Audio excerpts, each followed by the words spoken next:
Aaron Rodgers has been super quiet this year. No talk about smooth poops. No talk about doing drugs somewhere overseas. No talk about finding himself. No putting his foot up to the camera like, yeah, look at my foot. It's not in good shape. No going on Pat McAfee and dropping some sort of nugget that you're like, all right, are you saying this because you're paid to go on the show or because you believe it?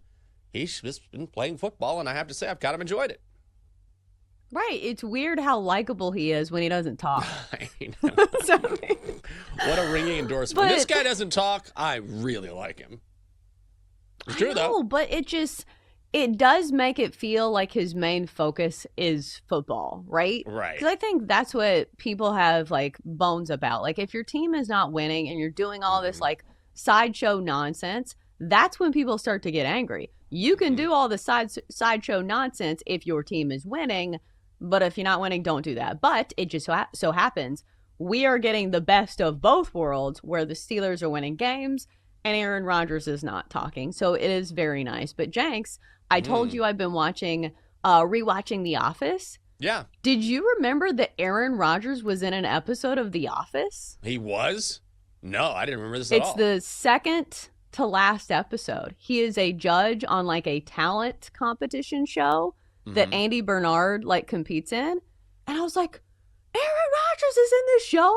And it's so weird because he looks so young. Because remember, this was like a long time ago. Almost 15 years ago. But I did see that, and it was crazy. I feel like that's a good bit of trivia. Because I feel like everybody knows he was in Game of Thrones. That was like a big deal. But I forgot about The Office.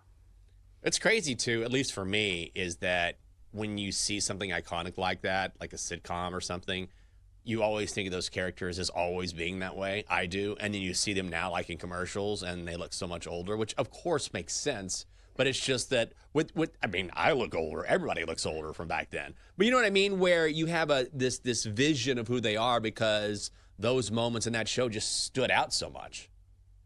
Right. And because it's a visual medium and you will always remember, watching a show, watching a movie.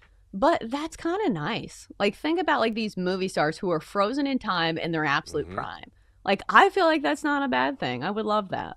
Yeah, me too. Instead, it's you asking me about Studio 54 back in the day. Well, let's start with Sunday Night Football since we're talking about Aaron Rodgers. Might as well, right? Steelers hosting the Packers. Green Bay laying 3. They're minus 170 on the money line. Pittsburgh is plus 140. Total set at 45 and a hook, and I like the Steelers and the points. And Rodgers says it's not a revenge game. He's just happy to play his former team. I don't know if I believe that or not. I will say he also made it a point to say yesterday that he wants to retire a Packer and that he's grateful for his time there. So I think any sort of derision or, tension that may have been there after he was traded away has faded, which time will do that. But you get Mike Tomlin as a dog in prime time. I think I'm going to be in the Steelers here.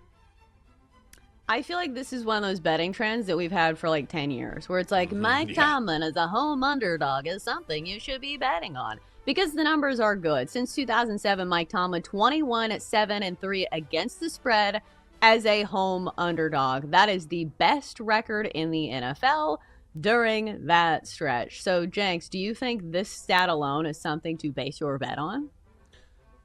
I think that's part of it. And also the Packers are 0-3 against the number on the road this season. So you put those trends together and it just lines up for a Steelers win. I like the Steelers on the money line as well, at plus 140. I don't think it's a bad bet. But what have we been saying about the Steelers? It feels like all season long that like some of their numbers are padded by like some of the opponents that they've played, and maybe like be a little careful when you're talking about them as one of the best teams in the AFC. So like that kind of scares me because I will say the Packers are a very talented team. So I don't know. Like it's not going to shock me if the Steelers come out and lay an egg. But again, you look at these numbers for Mike Tomlin and it's a home game for the Steelers. I wouldn't be shocked either way.